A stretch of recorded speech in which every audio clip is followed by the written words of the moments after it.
Good evening, everybody, and welcome to True Vision Christian Community. I'm Pastor Cas, lead pastor of True Vision, and I'm glad that you are here and you're watching with us tonight because we're having a little fun. So I was thinking, actually, shout out to all of y'all for letting me take the week off last week. It was needed. Um, but we're going to be taking some time tonight and really just digging into an aspect of creativity that we never really get to discuss in the church is, how can you be creative beyond the four walls? So that's our focus tonight. But before we jump into that, I have a couple announcements for the good of the order. Please govern yourselves accordingly. All right, so Worship Without Walls returns this Sunday at noon, and it will be at Hocking Park. If you do not have any idea where that is, it is off of Pierce. It is off of Pierce Avenue. I'm trying to remember the exact address, but I don't have it off the top of my head. Look, we'll have the ad on Facebook. It is off of Pierce Avenue, right past Lancaster Pilgrim Church. Neighborhood park. We're gonna have a good time. We're gonna have some food. We're gonna have some word. And I know it's gonna be hot, so we're not gonna be out there all day. So Sunday at noon, we would love for you to come join us for that. You'll see details about it after midweek gathering. Um, we will be observing the mayor's mask mandate. So everybody's like, "Oh, we don't want to wear masks." Well, stay further than 6 feet from each other, and we'll be all right. Um, so we'll make sure we'll follow the mask mandate. Just make and follow physical distancing. Um, and we just the big thing is just we want to share God's love in Lancaster. That's the big major thing that we want to do. So Sunday noon, Hocking Park, and just a reminder that our in-person galleries or Worship Without Walls will be second and fourth Sundays at noon from July until October, and we'll be live on Facebook and YouTube. And live at the Hub will still be first, third, and fifth Sundays at 12 o'clock p.m. from July until October. Remember, everything starts at noon. Everything starts at what time? Noon. All right. Now, let's dig into our little bit into our topic. So I was thinking about this our topic tonight. Um, because of there are things happening in my life to where this is a decision that I've kind of had to make of how do you balance your creativity and your Christianity? How do you balance your creativity and your Christianity? Um,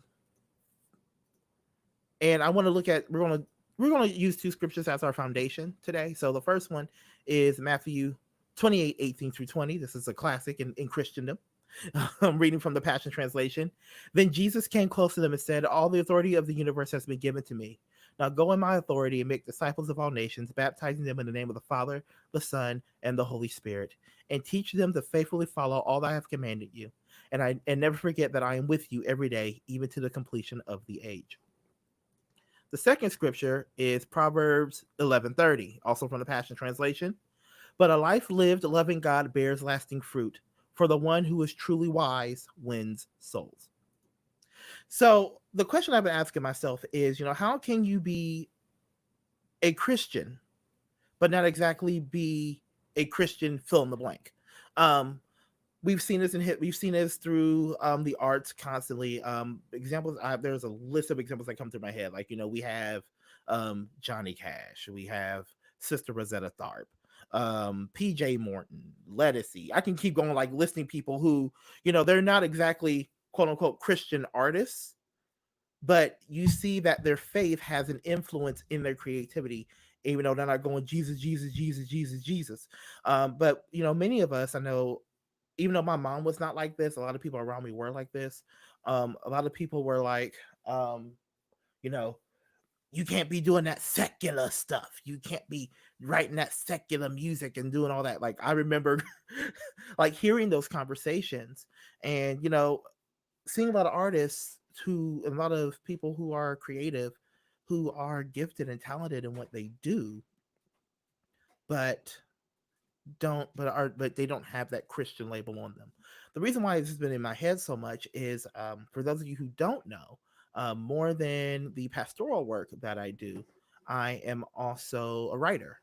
Um, and okay, so as a musician, I'm very like Jesus, Jesus, go Jesus, that's my Jesus. As a writer, I'm like, go Jesus, let me give you this whole truth. Let me give you the full picture.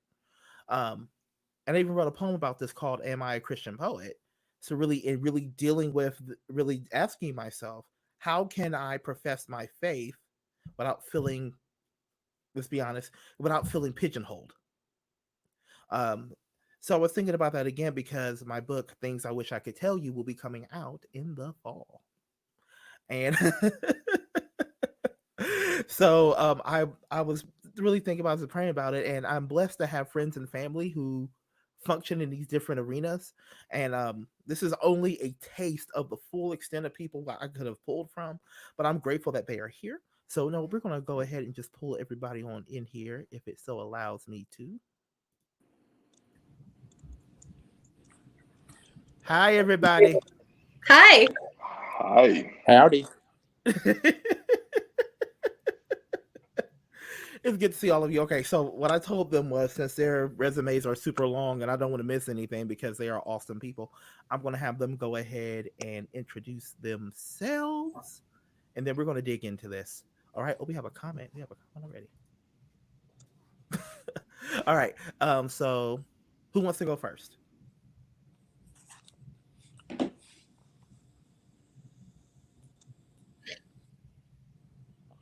I will. Okay, go ahead, Corey. Okay.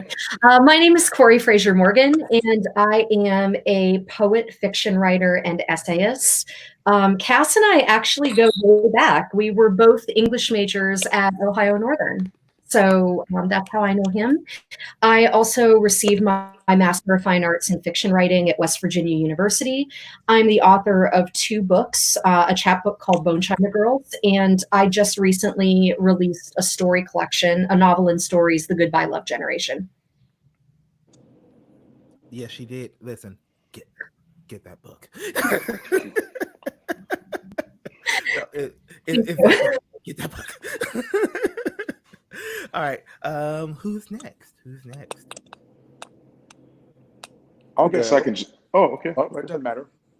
I'm Steve Riggs, and I'm a musician and an artist. And I know when you tell people you're an artist, they just think you do weird stuff and you're weird. But I do Renaissance realism. I do a lot of portraits. And I used to play music professionally all the time. I think I've traveled and played everywhere you can think of. I've played not just in churches, but I used to play clubs, bars, coffee houses. I could write a book on stories from playing music, festivals, you name it. Oh, and I'm Cass's uncle, and he's a good boy. Yes, I am. Yes, I am. So proud of him. Let's go. I will keep this. I will keep this kind of short and brief and to the point. So, Cass and I, we went to school at Ohio Northern University as well. So, Cass has known me since I think 2008. So I was 18 when we first met.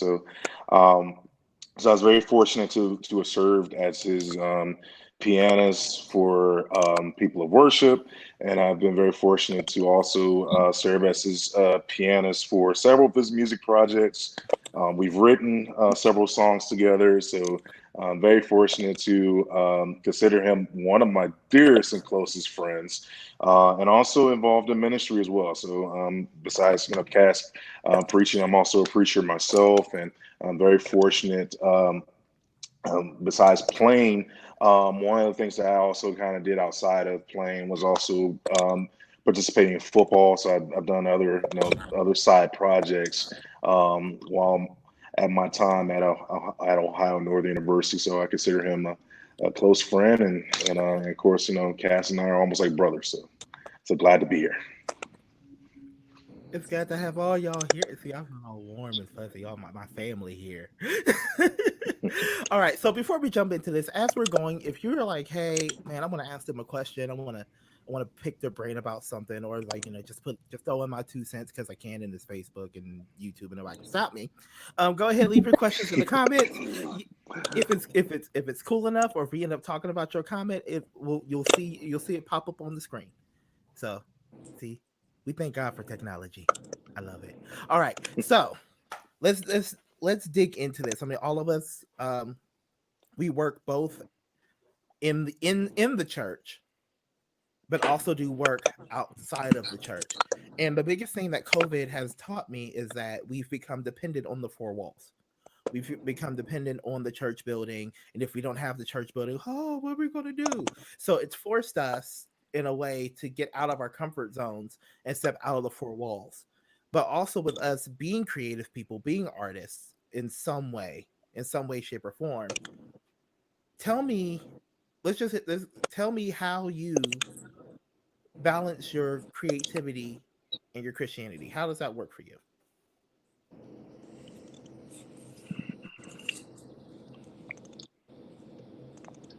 I think for me, Cass, I mean, it kind of goes hand in hand in some areas. So when it comes to the music, whether I'm playing, whether I'm singing, I don't feel as if my creativity and my Christianity, my belief, the lines don't blur. In essence, they all. I recognize that they're a gift, and I recognize whether I am doing any kind of Christian song, where I'm doing a gospel song, where I'm doing a jazz song, where I'm doing blues, anything in between. It is a gift, and God gets the glory out of all of that. So that's one thing that I haven't struggled or strayed from ever since we've, certainly been in this pandemic. All right. I'll jump off of that. I actually, I think that's right on. The idea that they do go hand in hand and that it is a gift. For me, I think it goes back to Colossians 3:17, which says, "Whatever you do in word or in deed, do it all for the glory of Jesus Christ." And that really is the role that we should be playing as artists who happen to be Christians, not necessarily Christian artists, but those two very important pieces of our identity. It really should be not for the glory of how we exercise our giftings, but how we point it toward Him. Even if we aren't directly portraying something in what people would think of as a Christian context, we are nonetheless, maybe even in ways we aren't even aware of, pointing them toward the God who gave us those abilities. Yeah, that's good. I'll jump off that. That's good. That I don't. I kind of. I'm with my brother there. I mean, it is who we are. It is, and it's just we carry it with us no matter where we are. And I can remember back in the around 1990, 91, 92.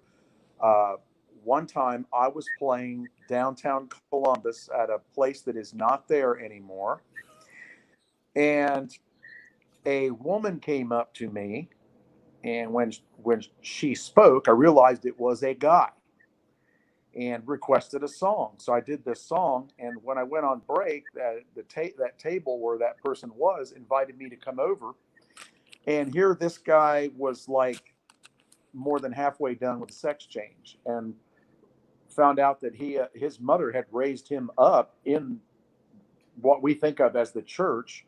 Because there's that separation in our Western mindset. You've got the church and the world. Well, they didn't have that in the New Testament.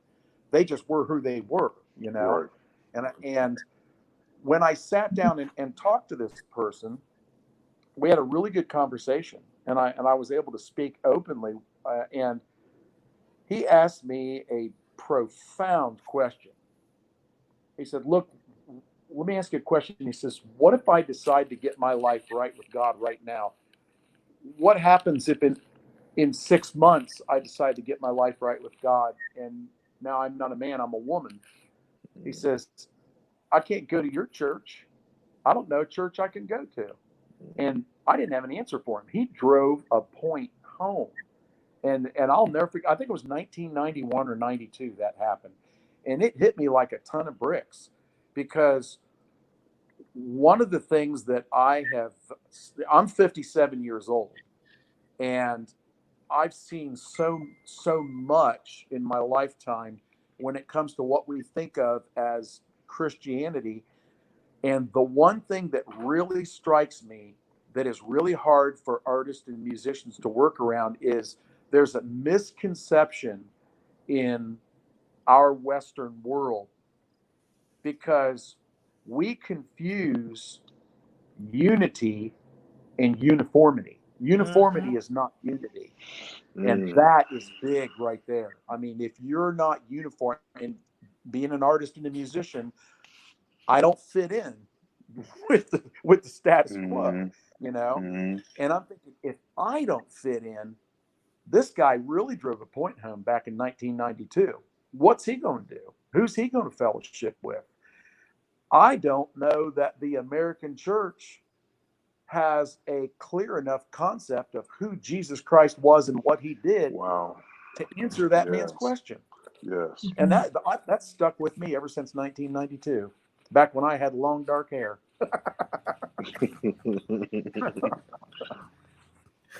Yeah, I mean that's real. I mean, we still ask those questions right now. Like the LGBTQ community asks the same question: are you gonna let me come into the church? Even people who we would perceive as "quote unquote" normal, which normal is relative, or stuff like that.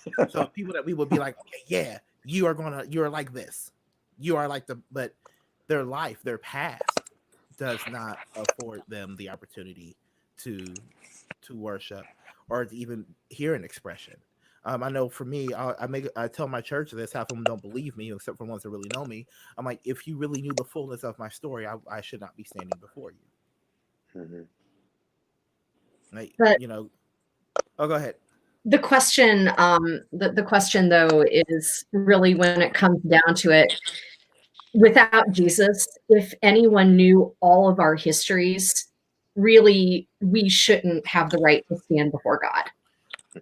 Right. And I mean, that's the big thing, that people get these ideas that they're somehow special, in the sense of, I could never approach God, he could never accept me because of everything I've done. Well, that's why he made a way for it to happen. Right. And I think you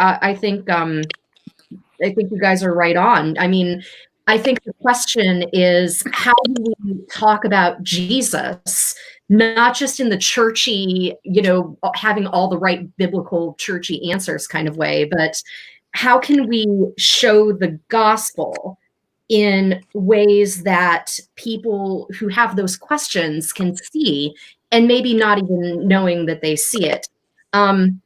Kat, you've probably been sitting here wondering how long until Corey brings up Flannery O'Connor. I do have my Flannery timer going on right now. I would like to play my Flannery O'Connor card, if I may. You may proceed.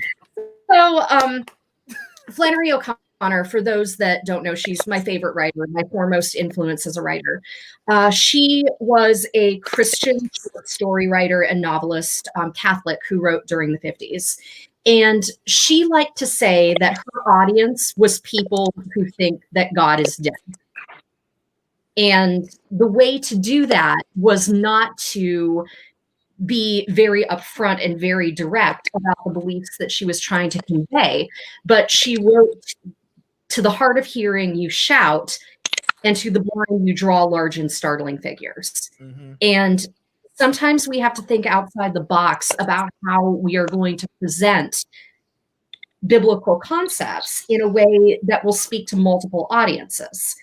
And I think that's what you meant kind of at the start, talking about how is it that we make art that fits with multiple audiences and is not necessarily Christian in name or in genre.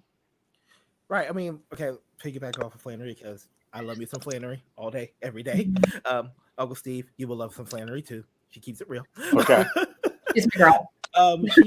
She was able to, especially dealing with the Bible Belt, she was able to effectively teach the gospel, teach the word, but she made it in a way that made you think and made you feel, and it wasn't preachy. One of my favorite stories is Good Country People. That we got Holga. That's like the Holga, but right. her name. Okay, so the main character's name is Holga. She's like this super smart woman who got her leg shot off by her daddy when she was 10. And then what's his Manly something? Manly Pointer, except not going to ruin it. Never mind. We'll talk about it all kind of. So Manly Pointer knocks on the door, and he was like, "Do you believe in Christian service?" Just like that. And they have this whole conversation about faith and everything, and then they end up going to the barn and doing things. Come to find out that Manly Pointer was a grifter who, like, he took trophies from people, so he took her leg. And it was like, and the whole thing was, oh, he's such good country people. Oh, he's like this good man. But she used that to show, it's kind of like her way of saying there's none perfect but the Father. There's none good but the Father.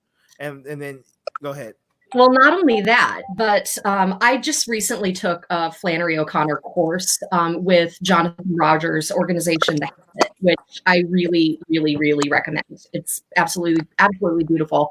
But we talked about the end of that story in terms of how throughout the entire piece, and this is now going to be required reading, I think, for everyone watching this broadcast. Throughout the entire story, she shows herself to be very prideful. She looks down on her mother and people that she looks at as simple folk who haven't gone away and gotten a PhD like she has. And they have lived a relatively limited existence. She looks down on that.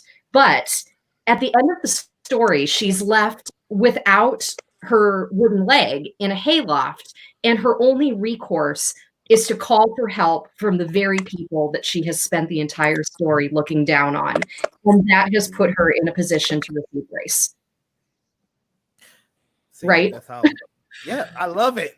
Just really digging into that, like using what we've been given. And for me, like I always thought about this. I'm like, what if I, as a musician, what if I did R&B? What I said, I'm not going to do gospel or whatever I do, because I'll do whatever I want. It's like, yes. Hi, T. Hello. But like, what if I did R&B? Like, what if I actually made that a thing? How could I? Because I remember a few years ago, there was this whole issue with PJ Morton.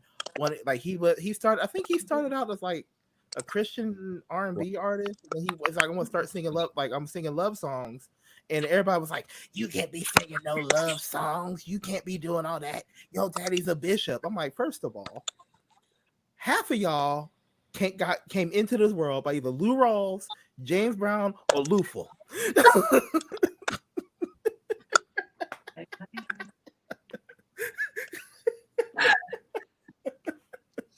You were not listening to James Cleveland or the Gateways. So this whole thing of, I want to sing love songs, and looking at PJ's career, especially, he still writes Christian music. He has written some of the modern anthems of the Black church, but he still releases stuff that is not considered Christian, but he's not talking about I'm gonna slap my boob and all the boot and all that stuff. He's writing about love. He's talking about love. He's talking about like matters of the heart, but still preaching the gospel message. Yeah, that's interesting. Because I used to ask people, because they would say, well, because the Canal Winchester Blues and Ribs Fest got canceled this year, and I was supposed to headline the acoustic stage, and I love old blues and jazz. I just love it to death. And especially when I was out playing a lot, I would travel all over the place and play, and people would go, well, they would get real judgmental. Well, you're not doing Christian music. And I would ask them questions like, well, what do you mean by Christian music? I mean, I don't hear people saying, well, there's Buddhist music or Hindu music. And I mean, you don't go to McDonald's and order a Christian Big Mac. So what is it? I mean, I don't understand. I would try to get them to think, why are you labeling things? Labels belong on mattresses and t-shirts. And we always have to label things, this is Christian and this is not. And I mean, we've all heard some really bad quote unquote Christian music, and it's like, okay, well that that might be what you call Christian music, but it's got some stank on it. Turn it off, It's but it makes me think about in Acts chapter 17, Paul says to the Greeks, I notice you guys got an altar here to the unknown God. Mhm. He doesn't get on their case because they've got Mm-hmm. over 100 statues to over 100 Greek gods all over the place. And then they've got this one here. Not one time does he mention the open public bathhouses in Rome. And even when he's incarcerated in prison under Nero, he doesn't even give Nero an honorable mention. Nero's not even mentioned in the New Testament. And Paul that we know of was executed under Nero. So here he is saying, here, you've got an altar to the unknown God. Well, I believe I know who he is. And he had their attention. And I think that's what it is. That's why, all of us kind of said that. Well, it's who we are. So no matter where you are, that's who you are. And this life of God that is, ecclesia, we're the called out ones. We are in the world, but we're not of the world. Yes. And we have a mindset, especially not just in the West, but in America, that the church is this four-wall thing, and then out beyond the four walls, it's like in the original Planet of the Apes movie. You don't go to the forgotten zone. Don't go there. It's nothing but death. It's funny because me and Cass were kind of discussing this a little bit earlier today before we much earlier.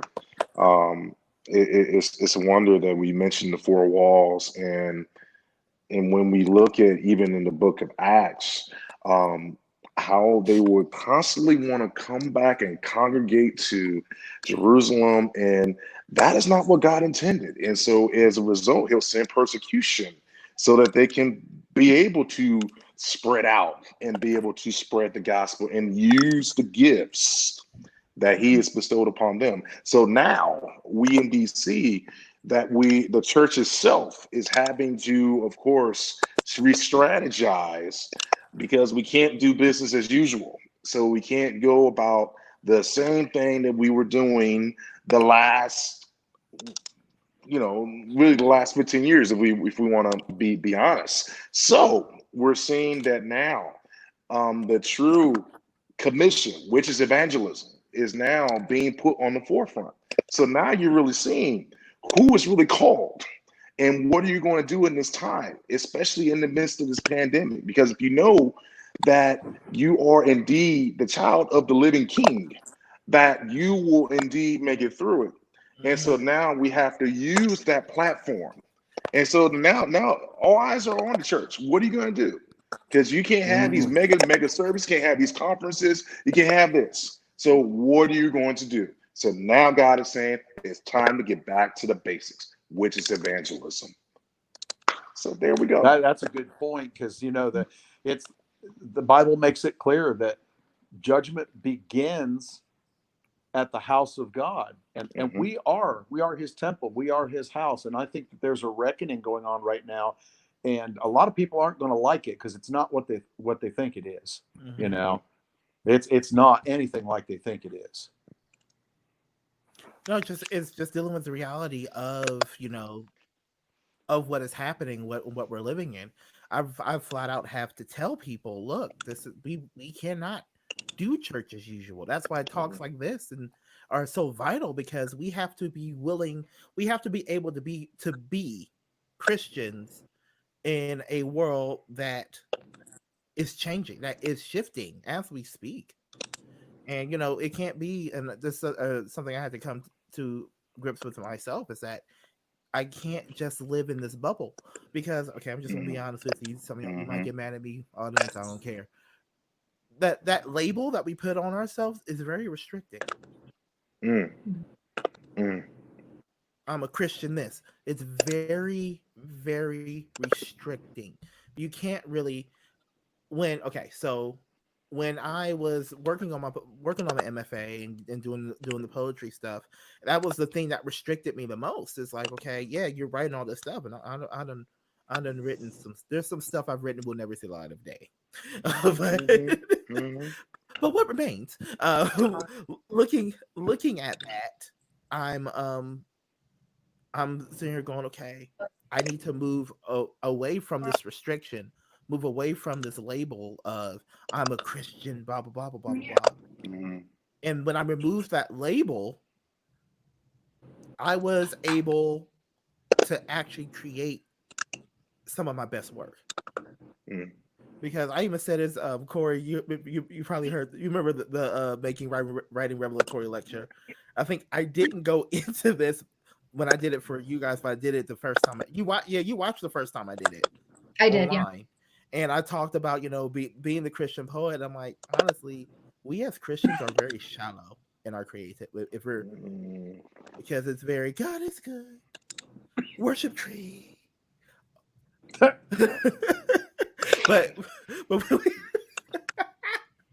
when we look at the Psalms, David was like, yeah, I messed up. Yeah, he told all of his business. Yeah, he did. I saw her; she was cute, and I messed up. He was like, she was smoking hot on the roof, and I was checking it out. I mean, he put it out for the world to see. He's like, if you say that now, you're gonna get called in the pastor's office. like, I killed her husband, but God is good. My bad. But that's what's so absolutely incredible about David. And it's interesting that we're back here talking about this, because David's kind of been following me around for the last couple of weeks. Right now, I'm reading David Jeremiah's new book, Shelter in God. And it was a book that he wrote in response to the pandemic. And it explores in each chapter one of the Psalms and likens David's various adventures and escapades and experiences of needing to shelter from the dangers that were pursuing him, and how that applies to us today with dealing with the dangers in our own world and how we can find shelter and refuge in God. So, and then I'm also in a Bible study right now where we were talking about David and Goliath and another David adventure a couple of weeks ago. But the thing that's so incredible, and I think that this is probably a reason why God has these stories following me around, is that as a writer, David was so brutally honest. And the thing that we can learn the most from his writings, I mean, as a writer and as a poet, just on the line level, so much of what he writes is so beautiful. Oh God, you are my God. Surely I will seek you. I mean, there's so much that is so beautiful in terms of depicting his passion for his father. And I think what's also amazing, the lesson, is that we don't have to hold things back from God. He's not surprised by our emotional outbursts or the things that make us angry. He's not surprised by our prayers, even if we pray something that may sound to some people to be unrighteous or outside of the will of God. He's not surprised by it. And that's what grace is. And it's the Psalms are just phenomenal. Yeah, I've been there a lot lately. I just again, like, really thinking about, like, that brutal honesty. And honestly, the church, and I've said this repeatedly, the Christianity in its current form, especially in America, we are so good at killing our weak, or killing our eating our young, or not letting people speak their whole truth, because we go from, like, this is what I'm dealing with. This is the Bible says, confess your faults one to another. It says confess your faults, not confess your faults one to another, and then you go like, girl, listen, and tell the whole church. So, like, people don't feel safe, and even in that creativity, like, I write from a place of I did a whole lecture about it. I write from a place of revelation. I write from a place of truth. That if I wrote about it, it probably happened, or it's probably been something that's been on my mind, or something that I'm really digging into. Um, so let me phrase this as a question. Thinking ahead, after Corona is gone, after Ms. Rona done finished her gatherings of germs and all that stuff, and like we have a vaccine or we have a pill or it just dissipates. How do we create, especially for people who are creatives, how do we create that culture of safety? Like how do we create the safety necessary for people to be successful, to feel comfortable writing from this place? I think we kind of touched on it, being honest with just being completely honest, getting beneath the surface, being transparent. Yeah, transparency is key. So we have to indeed share the frustrations, share the fears, share the triumphs, share the joy, share everything so that we understand that we overcome by the power of our testimony. So from that, this test that we're going through, indeed a testimony will come out of that. And out of that, the ability for those to feel comfortable in their creative body, whether they're creating writing, whether they're creating songs, whether they are from that, for whatever, they could be comfortable with their true self. And so that is what is going to really, once this is over, allow the creativity to be able to flow with the freedom. It's just being, just completely transparent. Yeah, I'll jump off of that. I think realism is a really big part of it. And I personally believe for me as a writer, I have a responsibility to keep it real because it's in portraying the world the way that it is, not the way that I wish it was, not the way we know it's going to be when we're living in Christ's kingdom on earth. I mean, not all of those things, but the way that it is now, where the commonality is that all of us, Christian or not, are living in the real world. The real world is dirty, it's dark, and it needs to be portrayed with its dirt and its darkness, because that's where I'm thinking about Leonard Cohen here right now. That's where the light gets in, and portray the darkness the way that it is. If we follow guidance from the Lord about what to create, the light will be there. My book is based on the experiences that a lot of people had. I'm from Kent, Ohio, where the shootings happened in 1970. And my project that I mentioned at the beginning of this is centered around a lot of stories of people I know who survived that event. Either they were directly involved with the protest, or they were involved in the arts movement that was centric in Kent during that time, or they had some other kind of connection to the area. And I created the project kind of as a love letter to my community because of the darkness that I saw when I grew up, in terms of the trauma that people had survived from dealing with this whole mess that kind of came home to this little town. And I think part of the challenge that I had was I'm writing about characters that have a lot of dysfunction and a lot of issues. And there is a lot of what a lot of more orthodox viewers of material who tend to, identify themselves as Christians. There's a lot of stuff in it that they would probably look at and say, "Oh my goodness, you wrote about that."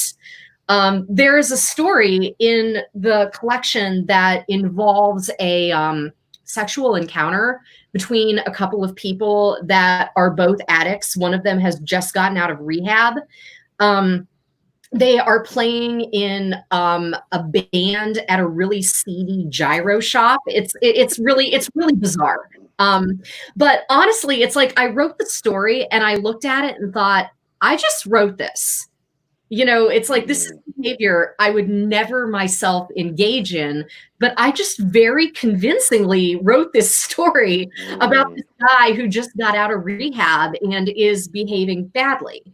And I look at that story, and I know that some people will probably read it and think, Corey's a Christian, right? But the truth of the matter is that where that character ends up by the end of the story, he basically realizes that he had it all, and he pretty much was high for the entire period of time when he had it all. He missed the whole thing. And the story is about him having that realization and then making the decision to get it all back in the very limited way that he's able to at this particular time. So, I mean, I don't know, like, that's just an example of something that I've encountered with realism in what I've done, where I write stuff and the characters do things and it's real. And sometimes I can go back and look at it and say, yeah, here's where the truth is. But sometimes I can't. And, that's where I know that God is going to take it and use it, because he can use everything. Don't forget about the fact that he can use everything, because he can. It goes back to the messiness of things. There's there's a fiction story that I wrote that is sitting on the computer. I wrote it for the, yeah, of course, you wrote fiction. Yeah, it's actually really good. It's about this guy who has been in jail for black man in jail for 5 years and is innocent because of a corrupt district attorney. And they're having this interaction, and I was fighting with the first lines of it because the cuss was there.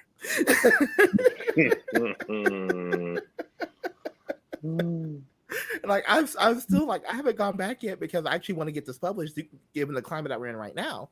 But like, the story is about redemption. Is like, putting things back into order again.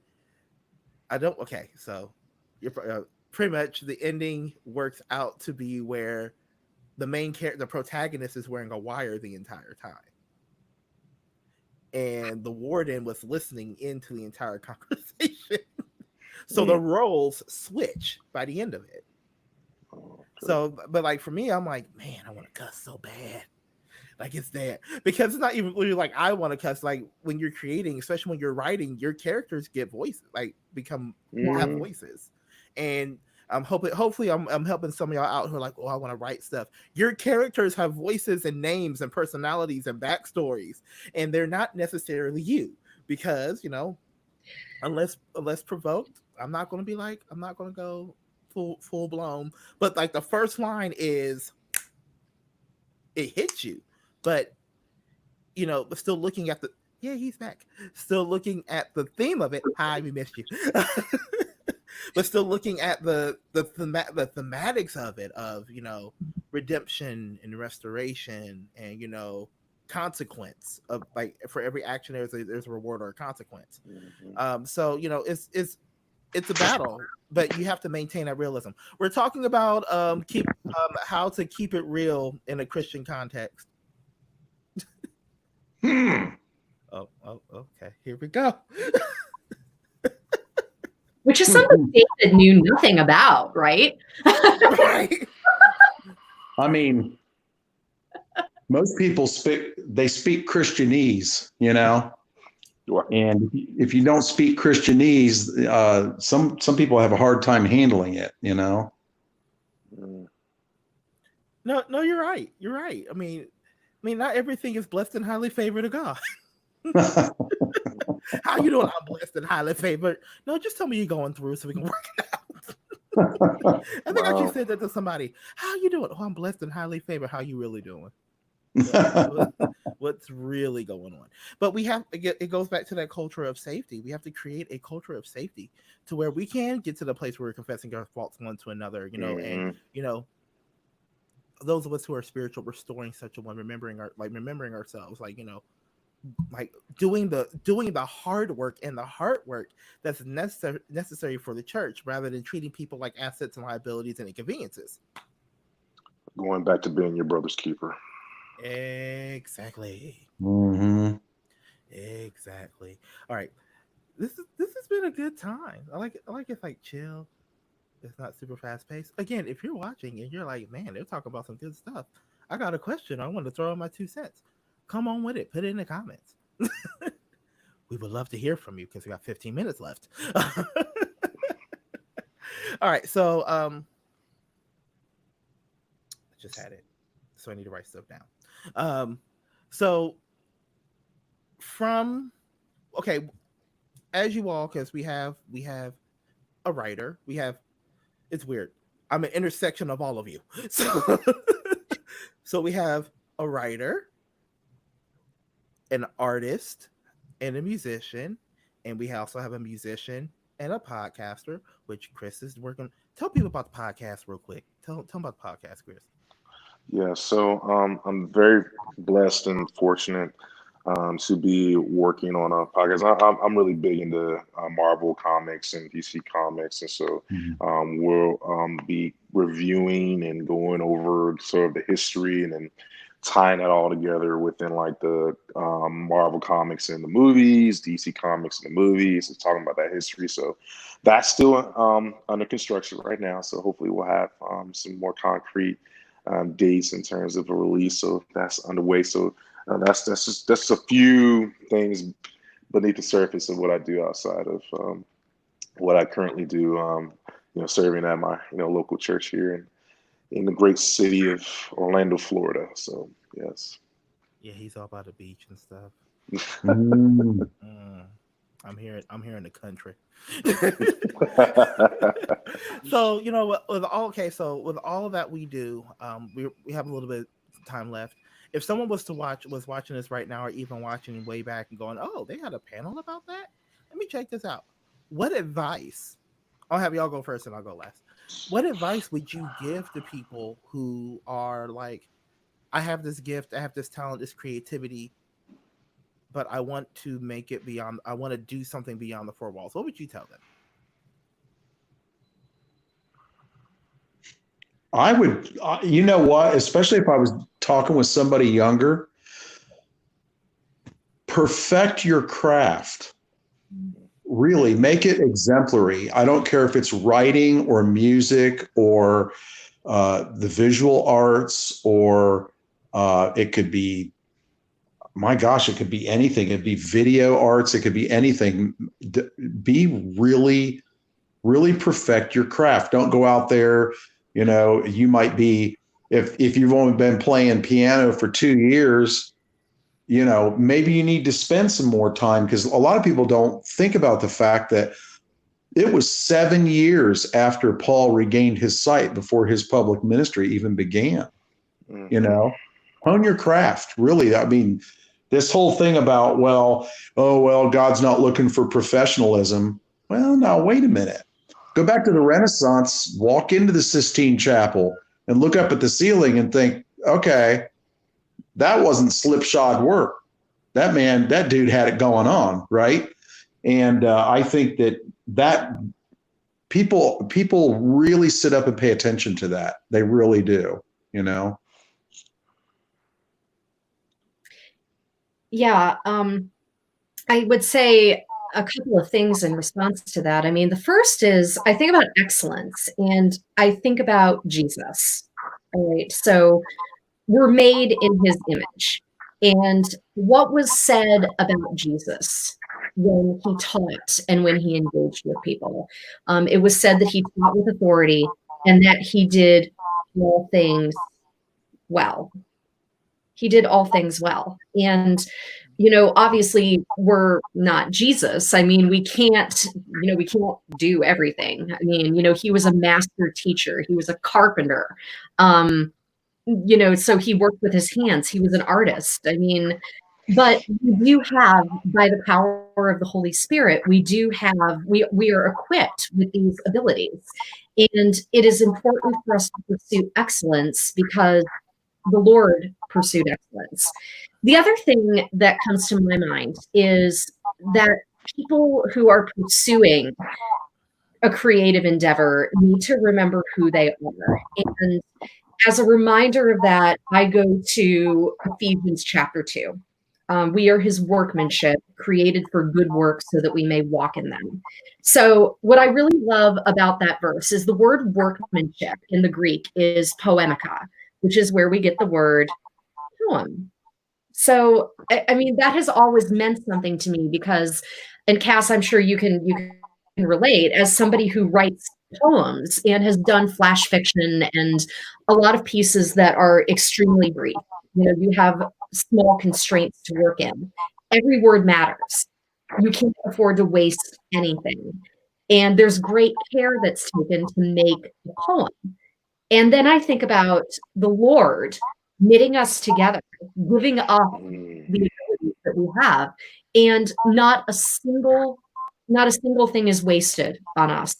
It is that carefully constructed. And when we remember who we are in Christ and we remember the care that has gone into creating us as his works of art, we have the ability to understand the depth of our skills and what we can do with those creative abilities. Just to kind of wrap, I mean, those are just excellent points.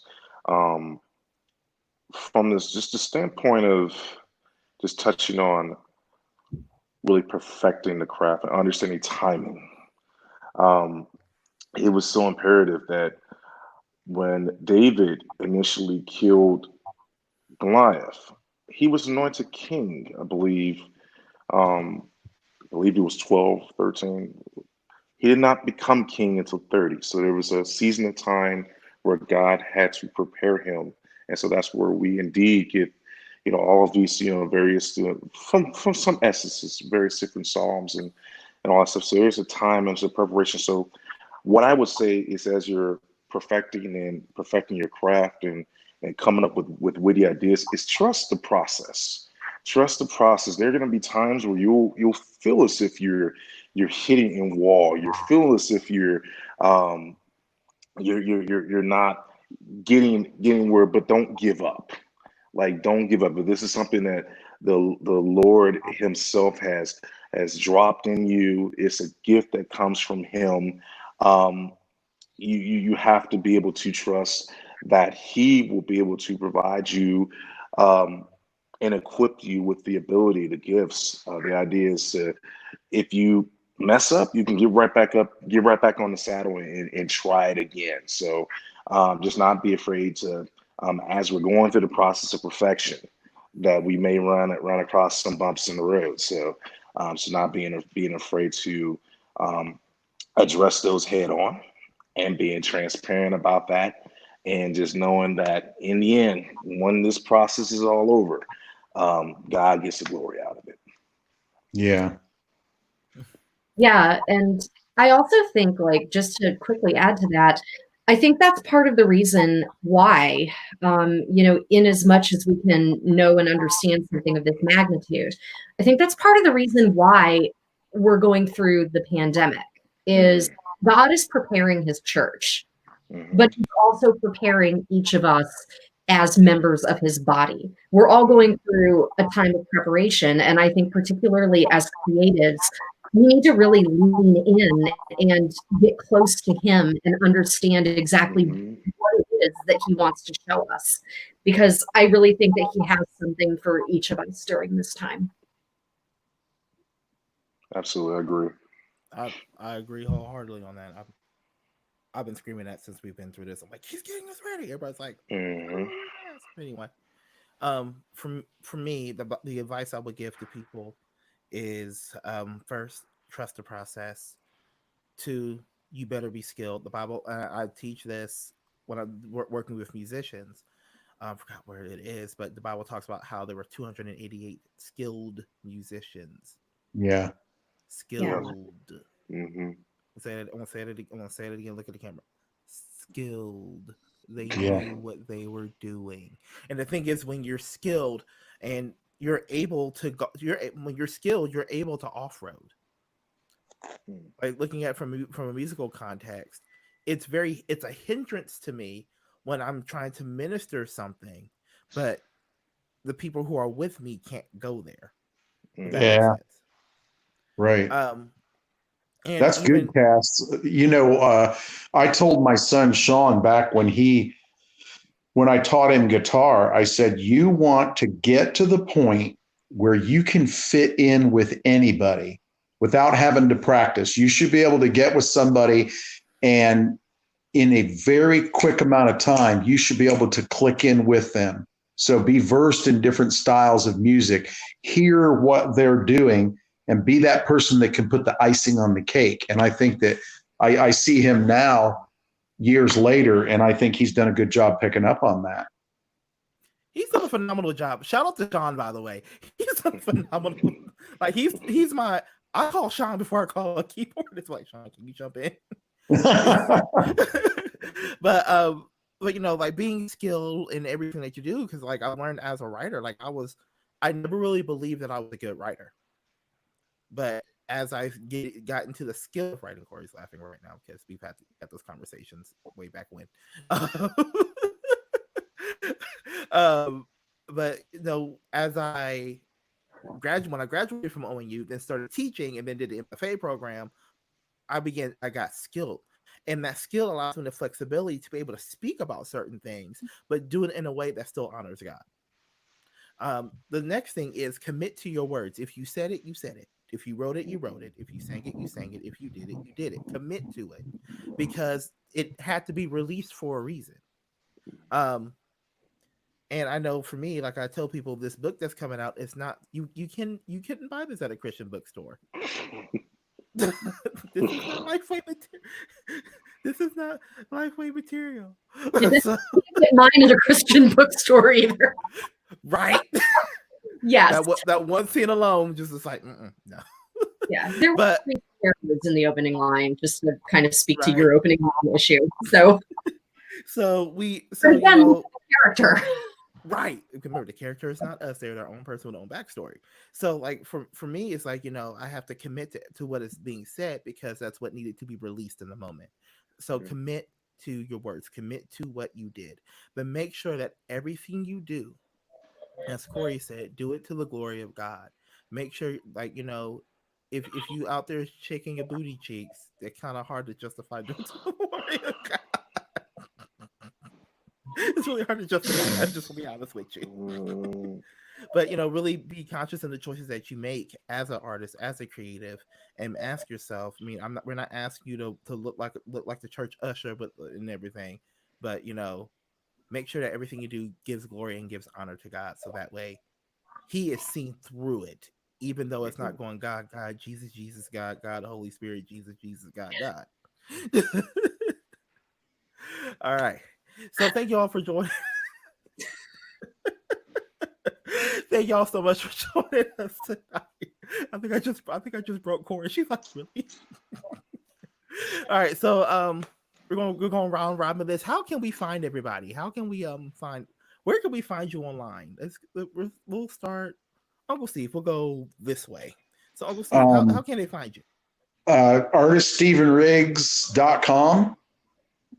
Is Stephen with a V. Artiststephenriggs.com is my art website, and of course on Facebook.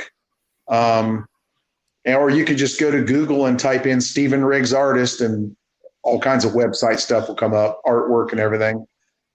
So, and when it comes to music, I mean, I'm an old man now. I just go out and do it when I want to, and if I don't want to, I don't have to.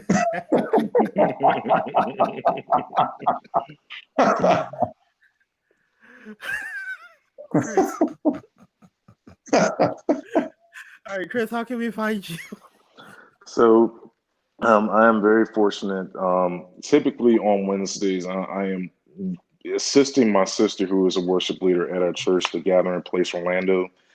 So we do have services, even in the midst of the pandemic, on Sundays at 10 a.m. So I will, of course, have links to that service on my Facebook. So please join us for powerful, worship encounter, and also stay tuned. Facebook, once we get kind of closer to the podcast launching, and we'll have a little bit more promotional. So Facebook, Instagram. So Christopher Devon Jordan. That's where you can find me on Facebook. All right, Corey. I am on Facebook as Corey Fraser Morgan author, Corey Fraser Morgan, author. And right now, my personal website is kind of getting some rehab. So I'm going to send you to www.goodbyelovegeneration.com to learn more about my latest book. There's also some fun playlists and videos. It's a very music centric book. So if you love songs of the 60s and 70s, you're going to love the soundtracks and YouTube videos and things like that that are in there. Awesome. Okay, so y'all know where to find me. True Vision. Yeah, truevisionlancaster.org. But if you want to learn about I think I might have floored some of you going, hey, I do more than just preach and sing. If you want to learn more about the other stuff I do, you can go to cgcreate.online or search Casanova Grain CG Create LLC on Facebook, or search my name. It'll pop up. You can learn more about the creative side of things. Well, thank you all for your time. So I'm going in the broadcast, but don't run off just yet. But thank you all for joining us tonight. Next week we'll be doing another panel. I'm going to keep the panel a mystery because I like doing that to everybody. Like, just know that we'll have another panel discussion with a group of awesome people. And oh yeah, by the way, shameless plug, just a heads up. I did an interview on Corey in the upcoming issue of Blue Mountain Review.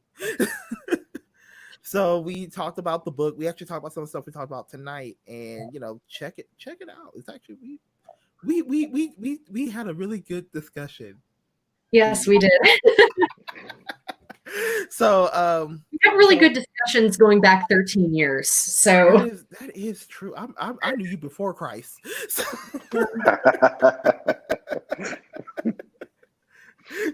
Yeah, we go back.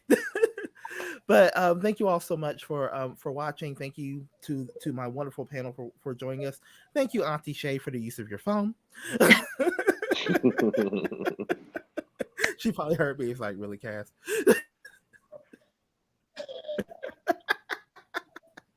And we'll see you all Sunday at noon. Again, if you join us in person at Hocking Park, or you can join us online on Facebook and YouTube. So God bless you all. Go in peace, knowing that you are loved.